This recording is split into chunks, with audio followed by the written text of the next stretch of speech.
Hey guys, today we are going to be making blueberry cobbler. So we have had a ton of blueberries. I think we're up to like 6 gallons now, which is a lot. So I decided to make some blueberry cobbler. Now, blueberry and peach cobbler is better with ice cream, but of course it's perfectly delicious without ice cream. But we actually did get some ice cream. We like vanilla ice cream with ours, but I guess you could use you could eat any ice cream you want with it. Anyway, I have our blueberries. I don't want it to be total. I put some blueberries, I don't know, it was like about 2 or 3 cups of blueberries. These were just frozen blueberries. You can use fresh, I believe, as well. But I did about 3 cups of frozen blueberries. I did about a cup of water in there, and because of course there'll be more liquid when the blueberries get when they soften, and then they'll let out juices, and then that'll make it, runny. And then I did, I don't know, I guess about a quarter or half a cup of sugar. It really depends if you want it like more sugary or less sweet, whatever you want. I did about a quarter of a cup of sugar. Anyway, right now I'm just about to put some cornstarch in here because it needs to be thickened for sure.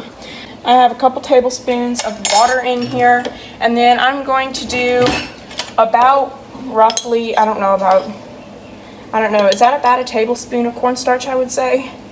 I'm just going to do like a tablespoon of cornstarch in with that, and then I'll mix it up really good, and then it will make like a white, like paste. It'll kind of look like milk. You can see. So that looks good. I'm going to just add that in there to thicken the blueberry sauce. Now, of course, you can use this recipe. You can just use canned blueberries, of course, from the store, but we just had so much, we definitely don't need to buy canned blueberries. I'm just going to add this in here.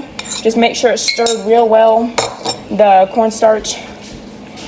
You guys can see, this is a beautiful blueberry sauce, you guys can see. You guys can see it is thick, and this is ready to go. So I'm just going to turn it all the way off, and then we're going to get started on the batter. Going to put a cup in a bowl. You don't need a very big bowl. Okay, now we're going to do half a cup of sugar. So one awesome thing about this recipe is you can use peaches, which most of the time we use peaches actually. This is just since we had so many blueberries, we decided to make a blueberry. But most of the time we do peach. Now for Easter this year, we did a peach cobbler, and we brought it to our Easter party with our family. And everybody really liked it. So peach cobbler is definitely one of those things. It's very simple to make. Peach, blueberry, you can use any sugar or any fruit you like. Peach and blueberry is just really good. So that's two of our favorites. Okay, next thing we're going to do is 2 teaspoons of baking powder. This is the baking powder we use. I believe we get it from Walmart. I'm pretty sure. But we also like to order it on bulk on Amazon. We like to order in bulk on Amazon, and we buy like 3 containers of this at a time, so then we don't have to keep buying baking powder. So it's really nice there. So that was 2 teaspoons of baking powder. Now we're going to do a 1/4 teaspoon of salt, which is just like a little bitty, just like a little pinch. And then we're going to do 2/3 cup of milk.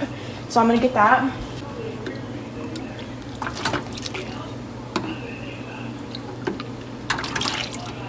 And now we are going to do 1 egg.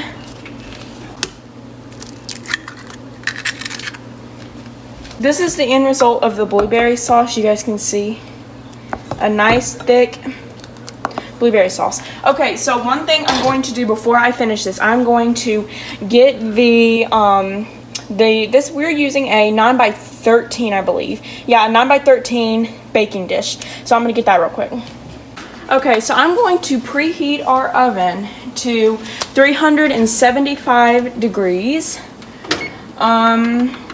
And there we go. Got our oven preheated. I probably should have preheated the oven before I even started on the batter, but I always forget, like when I'm making cookies, cake, it don't matter what it is, I always forget to preheat the oven. Okay, so now what we're going to do is we're going to put 1 whole stick of butter. 1 stick of butter. We're going to put it in our 9x13. So back to our cobbler, we are going to do, now usually we do have a teaspoon of vanilla, but we are unfortunately out of vanilla right now. We have to order more. We buy ours on Amazon. So it's a really good organic big bottle of vanilla, but unfortunately we're out of it right now. So it'll still be awesome, but normally you would put half a teaspoon of vanilla if you have it. Makes it really nice. And then I just mix it up.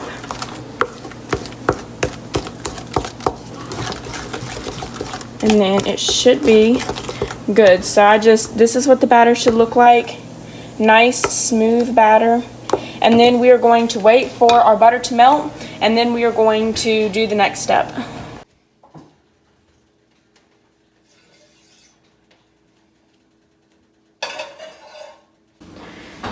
Okay, our butter is melted. Now when you take it out of the oven, now all I did was put the stick of butter in the 9x13. I put it in the oven, let until it fully melted, and then I took it out and put it back on the stove. Now the butter hitting the cold air out here will make it pop. So you got to be careful that it does not pop on your arms, and just be careful that it does not pop on yourself when you take it out of the oven, because it will pop. So just kind of slowly take it out and be careful. Okay, so now what we're going to do, we are going to take our batter, slowly pour it in here.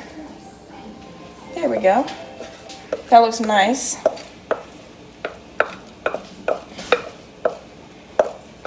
Make sure to... Now what we are going to do is we are going to take the blueberry sauce. This is what it looks like in product. We just spoon it on top of the batter. Now the key is, do not stir it in. It may be tempting, but do not stir it in, because it will just, you'll see when it gets done, but it will make a gorgeous, the oven is preheated, it will make a gorgeous and scrumptious piece of masterpiece when this thing is done. So you just kind of spoon it just all over it,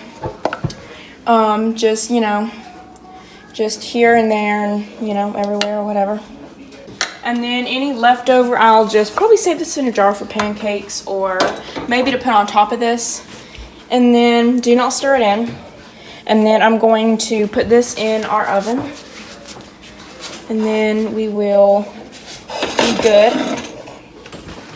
So this has been in the oven for not even 5 minutes. You guys can see it's already looking pretty nice. So you can see it's just kind of rising and looking nice. So we're gonna wait about an hour.